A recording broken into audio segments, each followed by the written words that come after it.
All right, good afternoon. This subcommittee will come to order. I ask unanimous consent that the chair be authorized to declare recess at any time without objection, so ordered. Today we will hear from our witnesses on U.S. Special Operations Forces and Command on challenges and resource priorities for fiscal year 2027. The op-tempo for Special Operations continues to put demands on the force, even with the major force drawdowns from Iraq and Afghanistan almost 5 years ago. Recent consolidation and downsizing of forces in Syria and Iraq bring only minor relief as our Special Operations Forces continue counterterrorism efforts against violent extremist organizations, military proxies, and non-state actors in both of those countries, as well as an increase of op-tempo on the continent of Africa, ongoing operations in the Western Hemisphere, and now requirements related to the ongoing operations supporting the fight in Iran. Special operators have adapted to meet the challenges of an evolving landscape of great power competition in every corner of the globe, while continuing to aggressively attack violent extremist organizations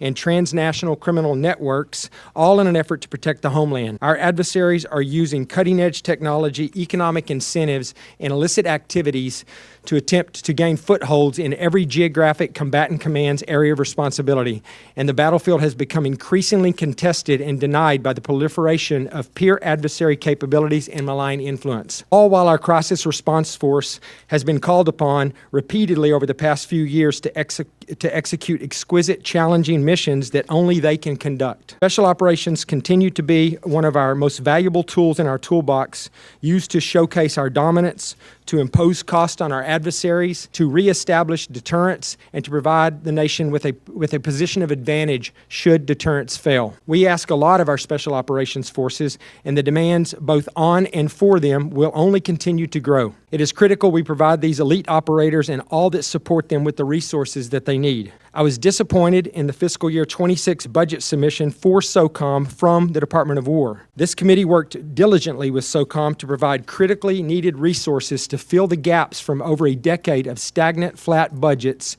through the reconciliation process, only to have the department submit a budget with a reduction to SOCOM, making the budget a wash and still flat. SOCOM's purchasing power has been reduced by 14% since 2019, despite increasing demand for support worldwide. I am, however, optimistic about President Trump's direction to include a significant increase in the fiscal year 27 defense budget and what this will mean for SOCOM in the future. I look forward to reviewing the budget and putting SOCOM on a path that increases to get them to a steady state of at least $20 billion annually in their budget. We look forward to hearing how Congress can best support SOCOM such that you can continue to provide the high return on investment the nation requires while simultaneously modernizing for the challenges of the future.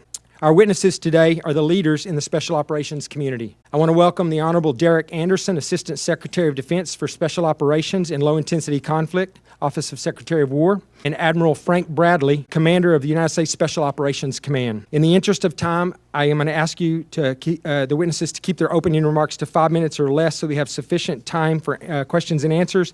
I think you may have a combined opening statement. If so, then make it 10 or 15 minutes. With that, let me thank our witnesses again for appearing here before us today and for your time. And I now recognize Ranking Member Crow for any opening remarks you might have.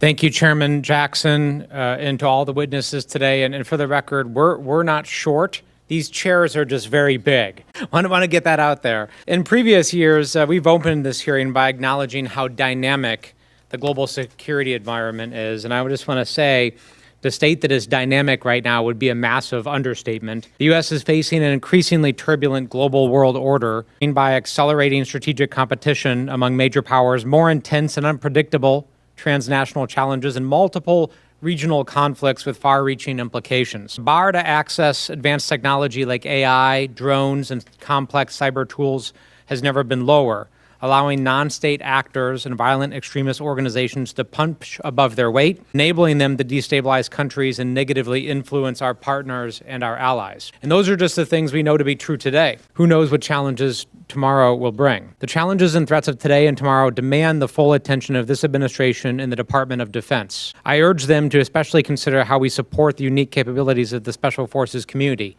who are called upon to assist combatant in functional commands and their campaigns at a rapidly increasing tempo. For more than 20 years, the Special Forces community has served as the primary tool in the fight against terrorism and countering violent extremist organizations. That was the mission required of us in Iraq, Afghanistan, and elsewhere, a mission that I carried out as an Army Ranger. And while we still need to maintain that capability and not lose sight of those hard-won gains, we must also prepare to face future challenges. 1. How is the Special Operations community postured to support this effort? 2, do they have the right training, planning, equipping, institutional support, funding, and professional military education system? Another crucial question for this committee to address is SOCOM's budget, which has been relatively flat over the past decade. I share the chairman's concerns in this regard, given the tremendous amount of strain and resourcing that's been placed on your command. It simply has not kept pace with inflation, resulting in a 14% reduction in buying power since 2019, though SOCOM's requirements have certainly not diminished, as we've pointed out. Despite this stagnation, there has been a 35% increase in combatant command demand for special operations capabilities. So in a rapidly changing threat environment, a special operator is one of the country's greatest advantages and remains so today. It is our job to ensure we continue to hone and support this highly capable and agile force, including resourcing critical gaps in SOCOM funding. So I look forward to hearing from our witnesses about how they are prepared to do this, what is needed for deterrence, and how we're going to meet this increasing challenge of skyrocketing demand while diminishing resourcing for our capabilities. So Assistant Secretary Anderson and Admiral Bradley, I want to thank both of you and your teams, not just for this hearing, the engagements that have led up to this, the briefings that you've given to both the chairman and I. It is actually refreshing in this environment, the amount of engagement and collaboration and information that you provided through your command. You're setting the standard, in my opinion, with the Department of Defense. So we look forward to that continuing. And with that, I yield back. Thank you. We will now hear from our witnesses. Once this is done, we're going to move into the question and answer session. And immediately following one round of questions, which won't take long since many of our members were not able to make it today, we will reconvene for the classified session, which will take place in Rayburn 2337. Please be advised that we may have to break in the middle for votes on the floor. We will wait and see. And I understand you both have statements to give, so I will start with Secretary Anderson. We will begin with you. You're recognized for 5 minutes. Chairman Jackson, Ranking Member Crow, and other distinguished members of the committee, thank you for the opportunity to testify on the global posture of our nation's Special Operations Forces. I'm honored to testify alongside Admiral Mitch Bradley, Commander of United States Special Operations Command. I'd also like to take a moment to recognize the dedicated professionals from the SOLIC team who are here with us today. Mr. Randy Harvey, who leads the Secretariat's Strategy, Forces, and Integration portfolio, and Ms. Kara Teeter, who leads the Secretariat's Capability, Resources, and Analysis portfolio. The SOLIC team, together with their U.S. SOCOM counterparts, bring invaluable expertise, leadership, and insight as we advocate on behalf of the SOF enterprise, our service members, and their families. People are the foundation of SOF and of the Joint Force. They are our competitive advantage against our adversaries. We are thankful for those who have volunteered to serve, those currently in harm's way, and those who have made the ultimate sacrifice, including the 13 service members we've lost during ongoing operations. We honor their lives and legacy, and will never forget their sacrifice in defense of our country. Today's security environment is defined by simultaneity, convergence, and speed. State adversaries, terrorist organizations, and transnational criminal networks are increasingly aligned, technologically enabled, and active across domains and regions. To answer these challenges, the National Defense Strategy marks a fundamental shift, directing the Department of War to implement a flexible, realistic approach to protect America's interests. Purpose-built for this era, SOF provides capability and optionality, comprising only 3% of the Joint Force and less than 2% of the department's budget, roughly equivalent to the procurement cost of a single aircraft carrier. SOF delivers outsized strategic value. SOF provides senior leaders with scalable, tailorable, and asymmetric options across the full spectrum of competition and conflict. Leveraging persistent global presence, operational relationships, and unique authorities, SOF shapes the operating environment, strengthens partners, and imposes costs on our adversaries. Every major operation has a SOF component to it. Operations like Southern Spear, Rough Rider, Midnight Hammer, Absolute Resolve, and Epic Fury have demonstrated our nation's prowess and commitment to confront our adversaries wherever they may be. From the Western Hemisphere across the Indo-Pacific to the Middle East, Africa, Europe, and beyond, SOF has been decisive in defending the homeland, deterring China, and enabling our partners and allies. Should deterrence fail, SOF is postured with the Joint Force to prevail in high-end conflict. SOF also creates opportunities across all domains, tie down risk, and serve as pathfinders for the department. With our culture of rapid adaptation and agile problem solving, SOF accelerates the adoption of disruptive technologies, leading investments in unmanned and autonomous systems, counter-UXS, cyber and electronic warfare, and rapidly delivering tools to warfighters at the point of need. In accordance with the law and congressional guidance, of which we are immensely grateful, the department has taken decisive and concrete steps to institutionalize SOLIC's oversight and advocacy role and strengthen the governance of the SOF enterprise. For the last year and a half, we have transformed the Secretariat for Special Operations to provide direct civilian oversight across organize, train, and equip responsibilities, not to duplicate or disrupt the operational execution of U.S. SOCOM, but to support, sustain, and strengthen it.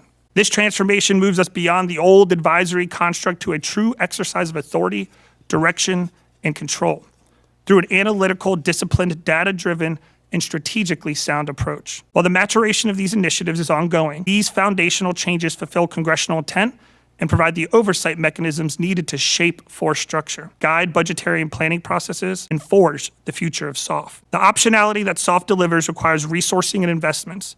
To maintain our competitive edge, needs sustained partnership, predictable resourcing, and continued modernization. We greatly appreciate the support from this committee. I commit to continued collaboration with Congress and to make full use of my position in the department and alongside the services to ensure SOF remains resourced, ready, relevant, and accountable, and to ensure they can meet today's mission while transforming for tomorrow's challenges. I'm honored to lead the SOF enterprise. I invite you to visit our special operators and their families across the globe to see firsthand the great work they do and the challenges they face. Our service members and their families represent the finest that America has to offer and are something we as a nation should be proud of. Thank you for the opportunity to testify.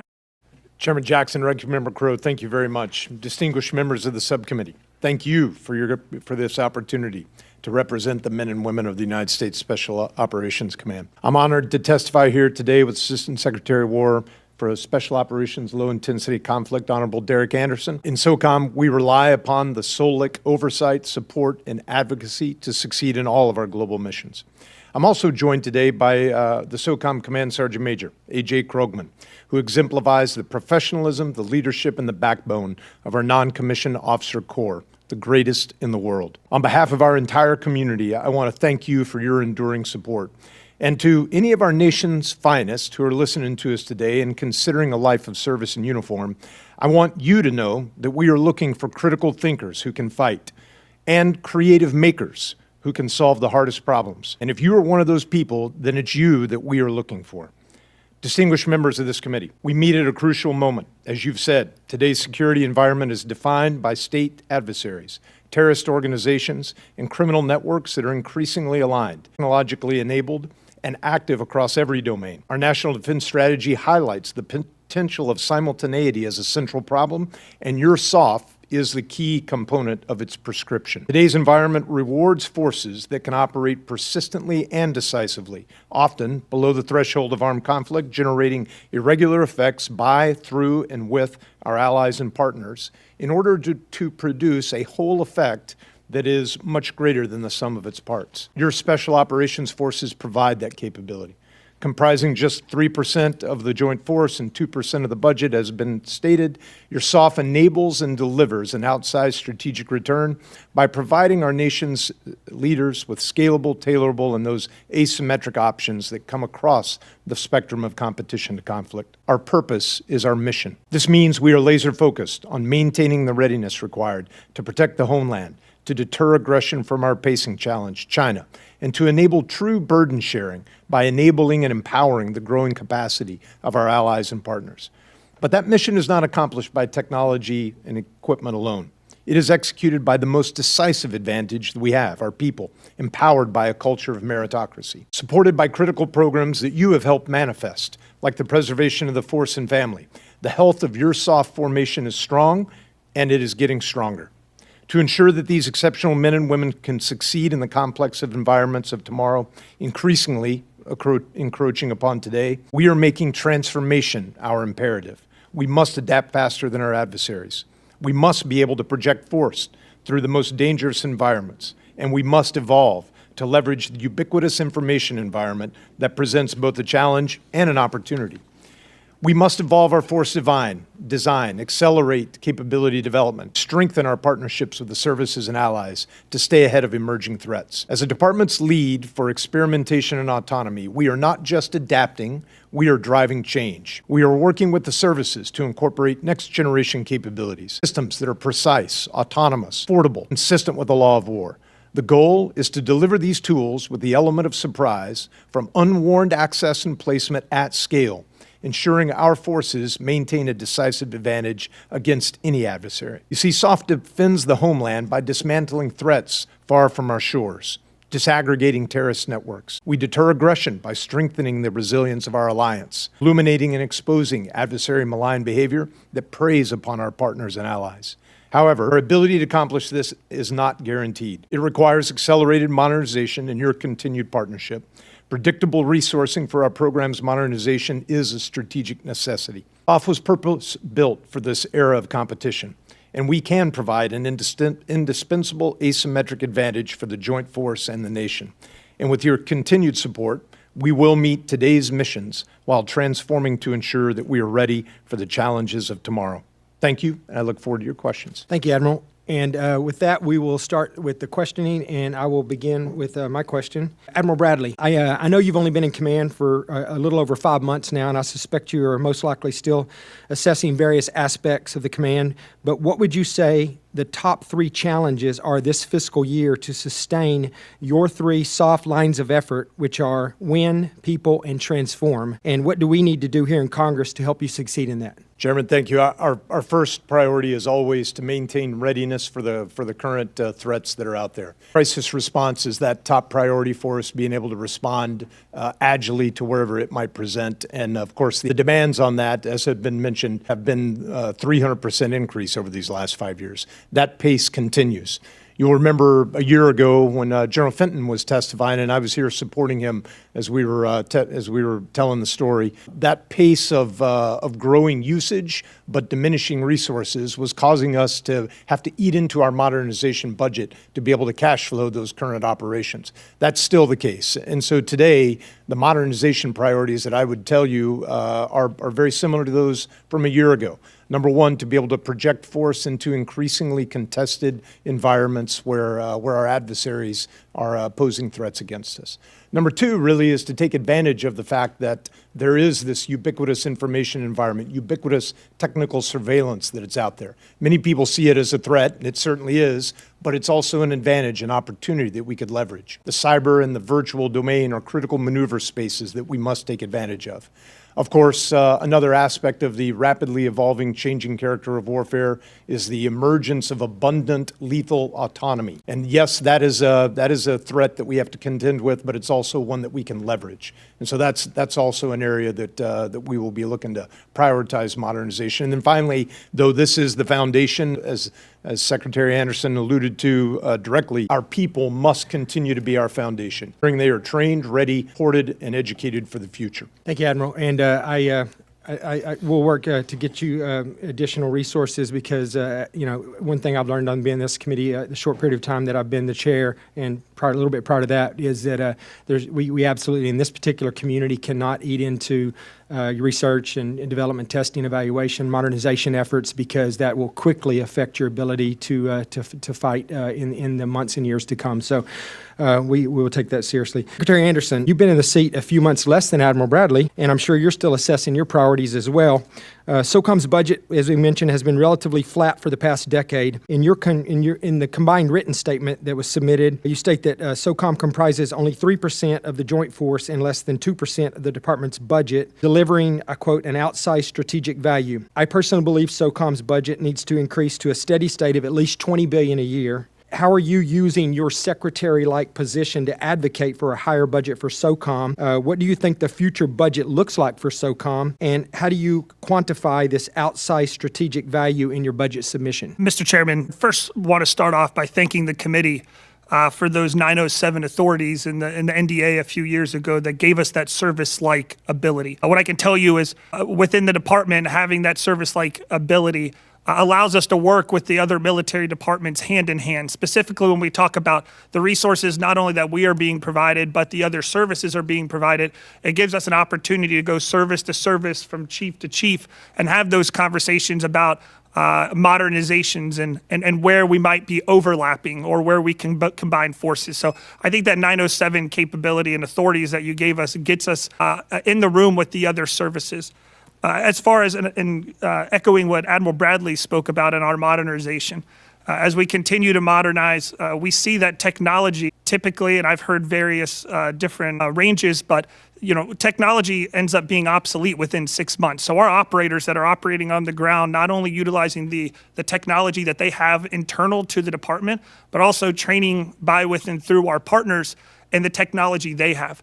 That is an absolutely other critical part of this in ensuring that we are staying up to speed with technology. So that investment, as Admiral Bradley said, is absolutely crucial. And then one of the other priorities I just like to highlight, Mr. Chairman, is the POTIF program, the Preservation of the Force and Family. That investment that you made in the SOF community absolutely increases our readiness and allows us to take care of our soldiers and sailors and airmen, and happy to get into more detail on that.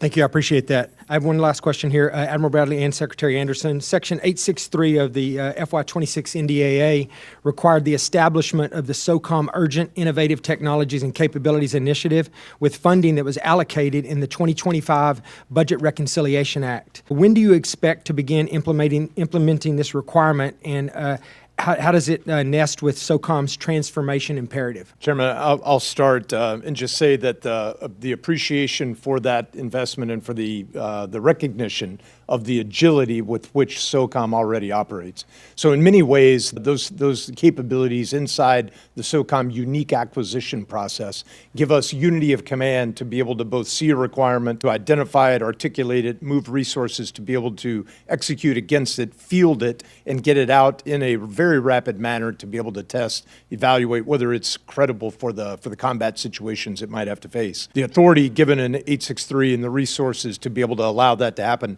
makes us able to execute that more quickly. As we look to the other initiatives that have come both from this chamber, from the Senate, and from the President, all in acquisition reform, SPEED Act, the Forged Act, all of those are really looking to take advantage of some of the pathways that SOCOM and SOLIC have been able to chart over the years, and then extrapolate them out across the broader joint force.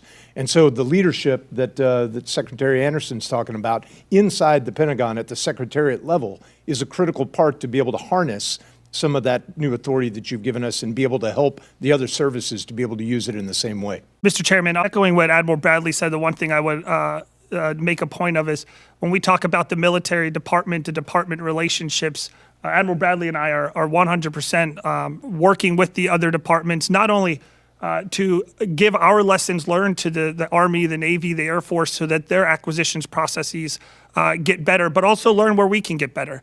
There's certainly some lessons learned that we can get from the services, but we'll continue to work with you in this committee to ensure we keep you up to date on how we're exercising that authority. Thank you. I appreciate that. And as you know, the focus of the NDA this last year was, to reform acquisition and procurement, that process altogether. This money was intended, knowing that SOCOM is already very good at that, better than most in the military. You already have some area of expertise in there, but to refine that process so that it could then be used as an example for other areas in the military, so that they could kind of mimic what was going on in a lessons learned way. So I hope we get that done, and I hope it turns out to be really successful and everybody learns a lot from it. But thank you. I appreciate it. With that, Mr. Crow, I recognize you. Thank you, Chairman. I wanted to begin on something that I think that Special Operations Forces are uniquely equipped and trained to do, and that is working with civilian populations, building trust. You're known as force multipliers, and the genesis of that, as you know better than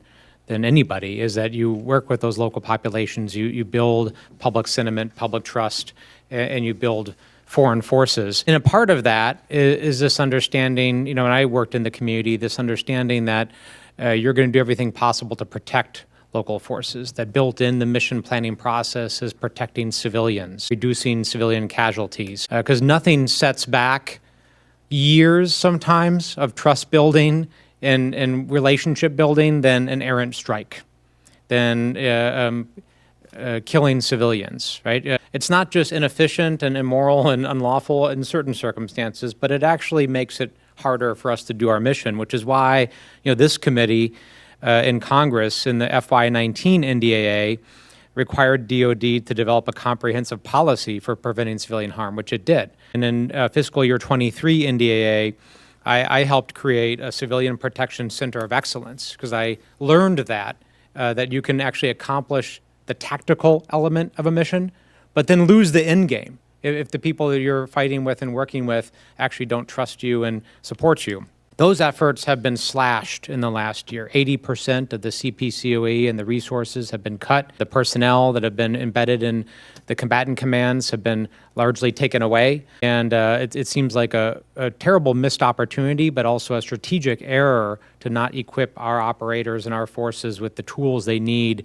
to comprehensively address our adversaries and build the trust in our alliances. In that vein, Secretary Anderson, on February 28th, there was a girls' elementary school in Iran that was struck. Public reports say that 175 civilians, many of them children, were reportedly killed or wounded in that strike. It's my understanding that there's been a preliminary investigation and that you might be aware of that. Is that preliminary investigation complete, and was there a 15-6 that came out of that? And first, to answer your second question first, currently the incident is being investigated by CENTCOM. I wouldn't want to get ahead of the investigation, and in the closed setting, I'm happy to give you some of the dates and details as how that's progressed, but it is currently being investigated. And what I can say is that the investigating officer is a general officer outside of the CENTCOM chain of command. So there will be an unbiased, impartial investigation that's conducted. And Congressman, to your point, to be very clear, you're absolutely right. There is no strategic benefit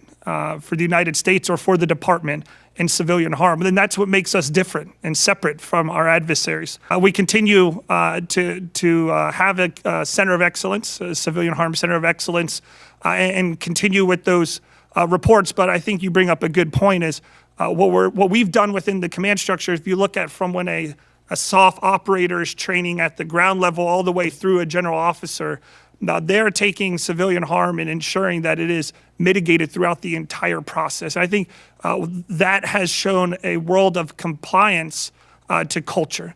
And I think that is where we've been heading. Again, I'm happy to have more conversations and discuss some of those things in the closed setting. I appreciate that, and I appreciate you saying the strategic importance of this. And I don't doubt in any way that you're committed to that, because I know you live this and you understand it, and obviously is a part of what you do downrange. Can you clarify, and this isn't a gotcha, I'm just honestly asking the question. So there has not been a preliminary investigation that's been completed? The initial investigation by CENTCOM is still underway? No, Congressman, as you're well aware with the civilian harm mitigation, there'll be a initial investigation to determine whether or not a 15-6 should be opened. And that's been complete? Correct. And now there's a 15-6? And there's a 15-6 open, and it's going to be a full investigation, Congressman. And you have my commitment, as we have in the past, that once that investigation is complete and finalized, that we'll make sure that we're available. 15-6 is the one that's underway. And in the preliminary investigation, did it determine that our U.S. Armed Forces carried out the strikes on the elementary school? I have not seen it, Congressman. Again, I'm happy to have a conversation in closed. Right now, I have the fact that a 15-6, a full-on 15-6 has been investigated. Okay, but you haven't seen the results of the preliminary investigation? I have not, Congressman. Have you, Admiral Bradley? No, sir, I have You not. haven't? Okay, all right. I wanted to go to one of your comments about lethal autonomous drones, right? It's happening, right? Our adversaries are doing it.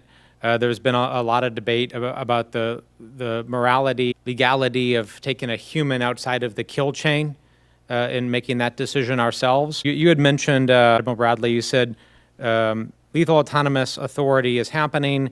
We need to leverage that ourselves. What did you mean by that? Are you saying that there's been a decision within the administration that we will allow lethal autonomous authority with drones? Congressman, I believe we employ lethal capability that has an amount of autonomy in it every day. Any of our IR guiding missiles has an amount of that baked into it. Can I drill down on that? Is yes, there, just sitting here today, is there a human in the kill chain? There is always a human in the kill chain. Okay. And Is there critical. a debate about taking a human out of the kill chain? I do not believe there is. What do you personally believe? That the law of armed conflict and the law of war requires a human to be the decider about where and how any lethal force should be delivered. No matter the vessel of that lethal force, it should be a human that's making that decision. I'm very relieved to hear you say that. Thank you. Chairman, I yield back. Thank you. Mr. Scott, you're recognized for 5 minutes. Thank you, Chairman.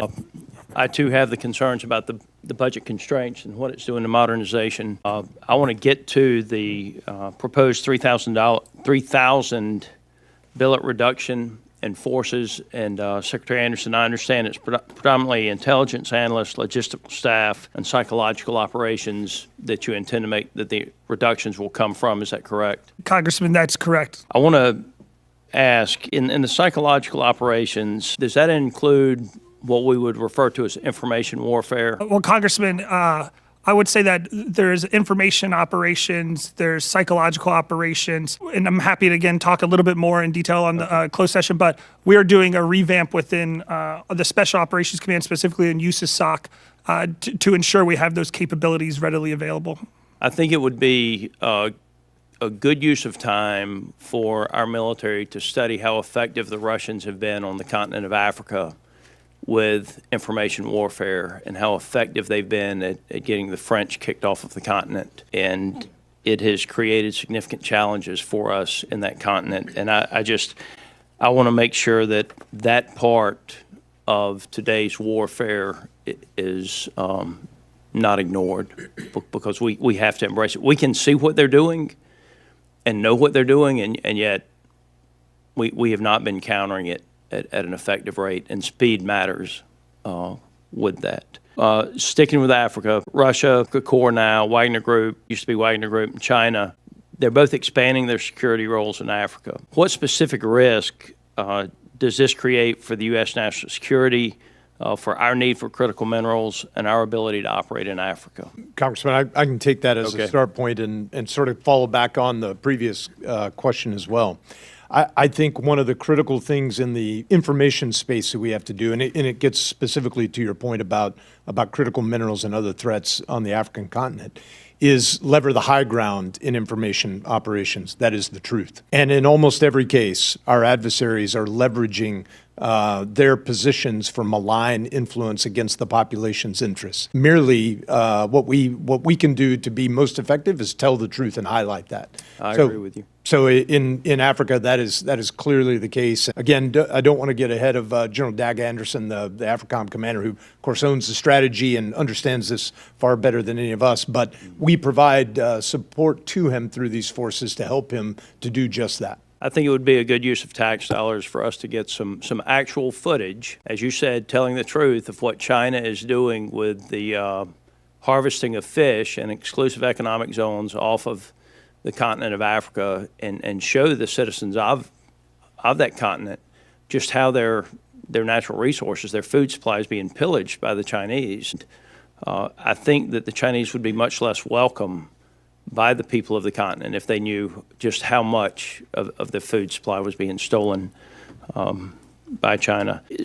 Sticking to Africa, we lost the key access point in Niger. Admiral, what has that done to the operational impact, your ability to conduct counterterrorism missions in Africa? How has this impacted SOF's ability with regard to speed in a crisis response? Congressman, West Africa has been a particularly volatile region over the last several years, and a number of countries that have changed leadership, particularly in the case of Niger, as several of the others. I would tell you that our soft, generational, long-standing relationships with the professional military to military forces there have helped us to maintain some contact in these troubling times. And in fact, we hope that as things evolve and those governments stabilize and new diplomatic connections can be made, they can be levered to be able to help us maintain indications and warning, awareness of threats that might be there, and ultimately to help them to police their own problems. Those relationships matter. I agree with you. They're still strong at the mill-to-mill level, and I hope we're able to leverage them to get back into Niger in 101 and 201. I also want to advocate for the ECHO programs on the continent of Africa. And I know, Secretary, if I'm not mistaken, you were a Green Beret Correct, sir. And but I very much believe in the ODA mission and the ECHO programs and hope that we will find the funds to continue to expand them on that continent. With that, I yield back. Thank you, Mr. Scott. Mr. Tran, you're recognized for 5 minutes. Thank you so much, Chairman. Welcome, Admiral Bradley and Secretary Anderson. Thanks for being here. Admiral Bradley, the department has emphasized that adversaries like China, Russia, and Iran are increasingly operating through proxies, criminal networks, and influence campaigns below the threshold of armed conflict. How central are special operations forces to countering those activities, and do you believe SOCOM currently has the authorities and resources required to compete effectively in that space? Congressman, thank you. In fact, I'd refer back to those generational partnerships and relationships that we build around the planet. Today, there are more than 6,500 SOF operators and enablers deployed around and in 80 different countries. In every one of those, building and sustaining those relationships. To your point about the influence operations that our adversaries are conducting, in most cases, those are designed to prey upon our allies and our partners, to be able to use that malign behavior to be able to gain unwarned access and leverage. Our ability to be able to illuminate that malign behavior and then to pass it and make our partners aware of it, many times through diplomatic channels, but sometimes directly, mill to mill, security service to security service, is a critical way to be able to help undermine our adversaries' actions there. I appreciate that. And to your question about authorities, I would just reckon back to the 127 programs, a critical capability to us to be able to do that, and we do believe those authorities are robust and appreciated. Thanks, Admiral. Let me ask you this. SOCOM represents only about 3% of the joint force, yet combatant commanders continue to request support from special operation forces across nearly every theater. Does the demand for special operation forces currently exceed sustainable levels? And also, what risk does that create for readiness and retention within the forces? Congressman, thank you. I would say to affirm, they are asking for more than we have to offer every year since I've been paying attention to that. This last year was about 70 different asks that we could not satisfy. We are able to sustain because we only do the things that we are able to sustain. That said, because of the work that both of these chambers have done really since 2006 QDR, we have the ability to sustain the level of force and commitment that we are at today. That budget reduction or the buying power reduction over the last 5 to 6 years has limited our ability to be able to modernize, and that's really the critical determiner for the future. With the few resources we have that are in higher and higher demand, to be able to make them more useful, we need to modernize them for the future. Thanks, Admiral. To either of the witnesses, and you both may answer, looking 5 to 10 years ahead, what do you believe is the greatest strategic risk facing the special operation enterprise, and what is the one area where congressional support would have the greatest impact on SOCOM's ability to succeed? Why don't you take it first, Admiral? I'll take a first stab at it.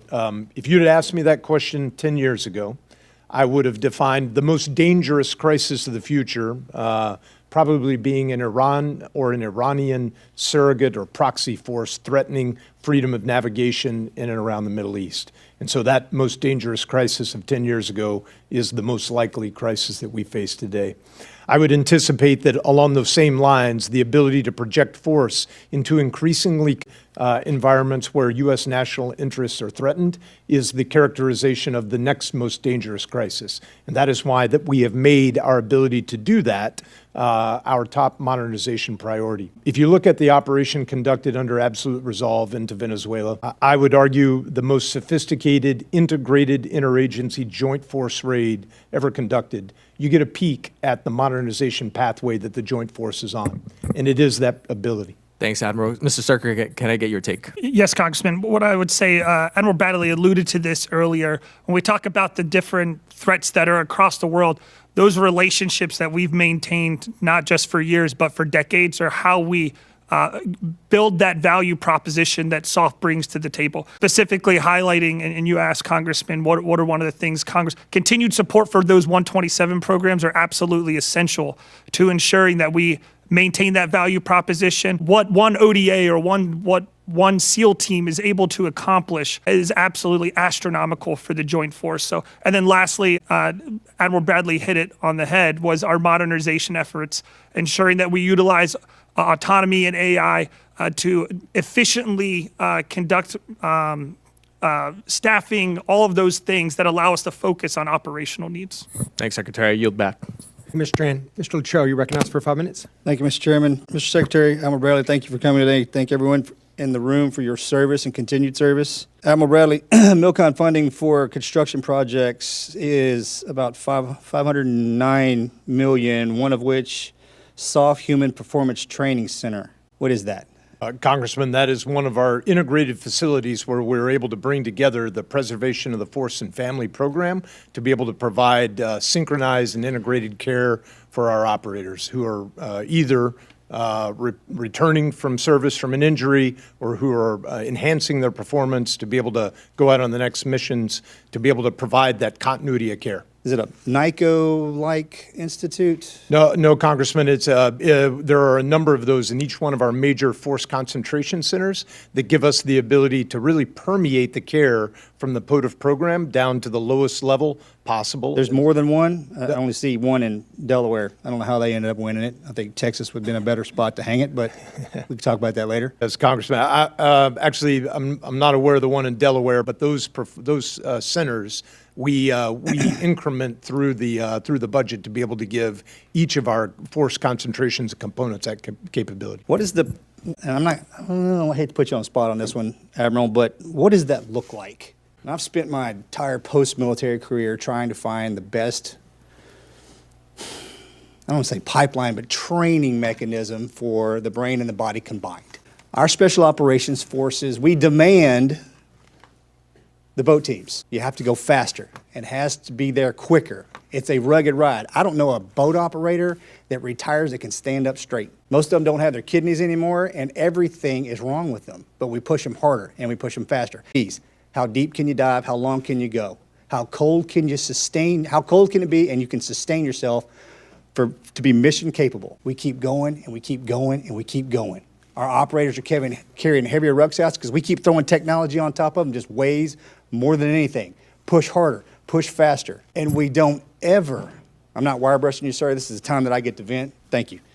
But we do not take the time, in my personal opinion, to take care of you from start to finish. Baseline assessment to the time that you quit, retire, excuse me, I should never say quit, okay? And when we have these performance facilities that were popping up, I want to know what's in it. Because I don't need a six-pack and a bag of Cheetos. I mean, this is the special operators in the United States of America is the most amazing asset. And I think we've not done our best to take care of them because, and everyone in this room that's wearing a uniform right now needs to listen to what I'm saying to you. Because when you do leave and you fall into that deep, dark, black hole because you're not here anymore and you're alone, I think there's something we can do to catch the trajectory to change that. Because it's lonely out there. And I'm trying to deal with that in the VA. But if we can help inside the DOD, inside the community, inside of our house, that is a win. Congressman, I absolutely agree with you. And I suspect you probably dropped a half an inch of height in your time in the teams. That's why I'm shorter than my brother, because I kept my head under the boat. Just like most of us.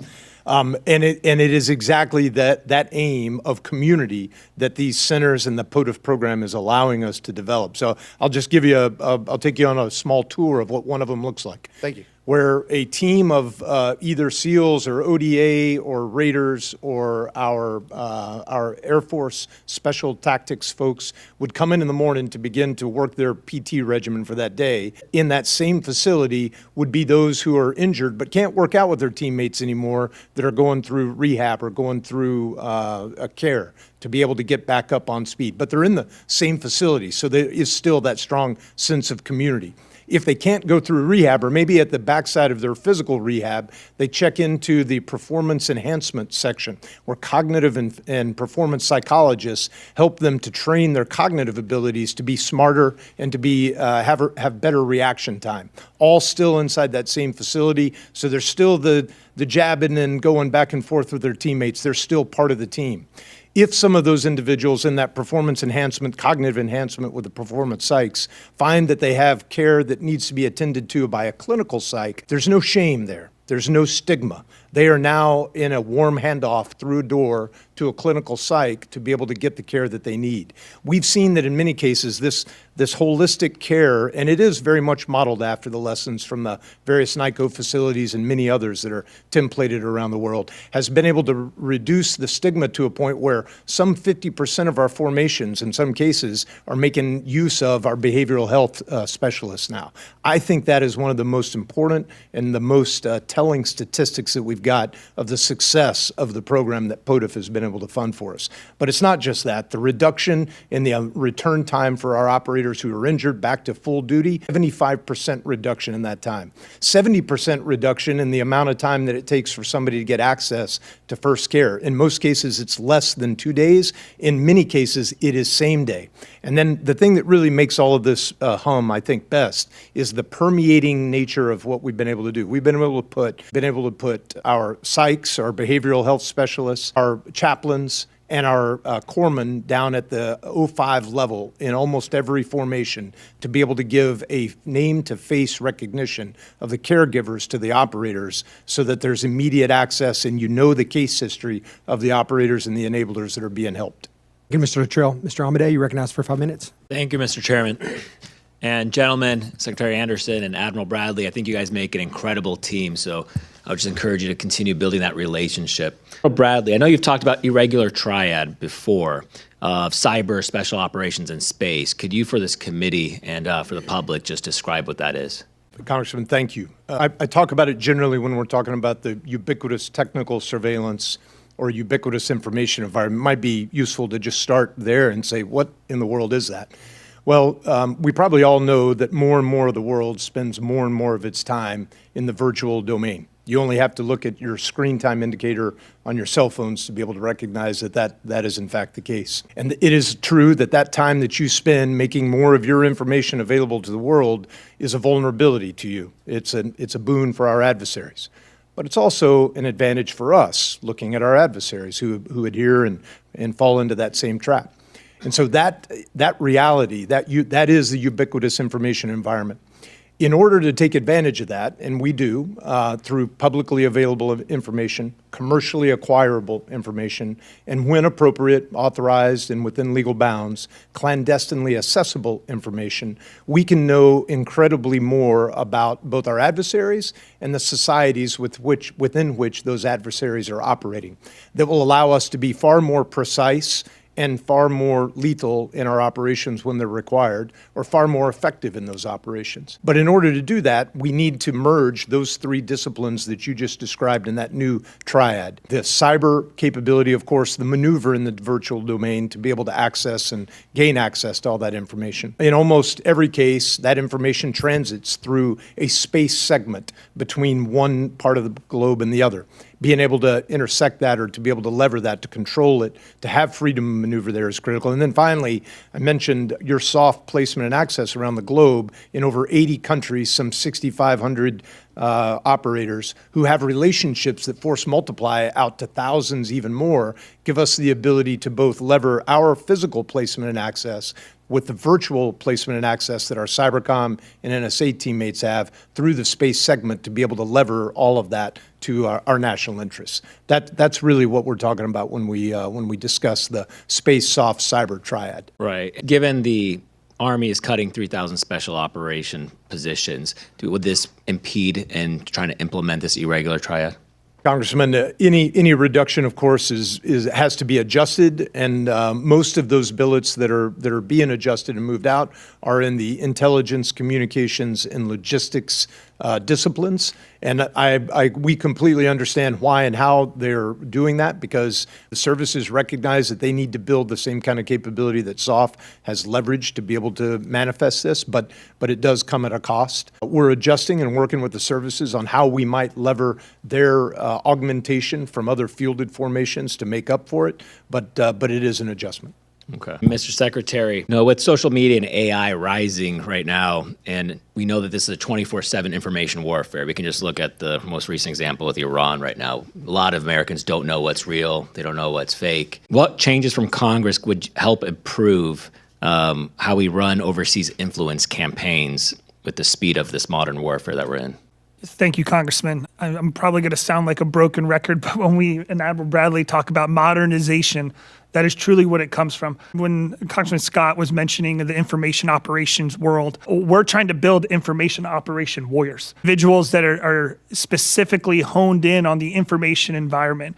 And we've done some internal looking at ourselves to see if we're structured the right way, specifically not just within our ODAs and our SEAL teams and our raiders, but specifically within our information operations spectrum. So we've been working, and as you're well aware, Congressman, a majority of those service members preside in the Army, but we've worked with United States Army Special Operations Command and looking at what that future looks like, because as we talk about modernization, autonomy, AI, all those other things, our information warriors, our cyber warriors are at a different type of level than, say, I or Admiral Bradley. We need to make sure we're structured properly, and we're absolutely moving forward with that, Congressman. And especially, with Iran cutting off 90% of the internet access, I think it's important that we don't also lose sight in the most basics. Leaflet drops, what we used to always do back in the day. And with that, I yield back. Thank you. And I would just like to say here as we close, I want to just say, Mr. Secretary, thank you. Admiral, thank you. Thank you for what you do. Thank you for your leadership. Thank you for your time today. Thanks to all of the members here in the audience today that are in uniform. Thank you for your service to our country. We really appreciate it. I think the general consensus here, and I talked to all the members here on both sides of the aisle frequently about this. I think we all agree that you're not resourced properly for what you're asked to do. And so I think that that's going to be a continuing effort on our part to make sure that we get things done, that we get you the resources and we get you the authorities and the 127 echoes and things of that nature. We are going to work hard to make sure that we are supporting what you do and what you're asked to do. And with that, Mr. Crow, do you have any closing remarks? I'll skip so we can get down to the skiff. Okay, with that, we're going to adjourn the open portion of the hearing here. We're going to move to Rayburn 2337 for the classified session, and we are adjourned.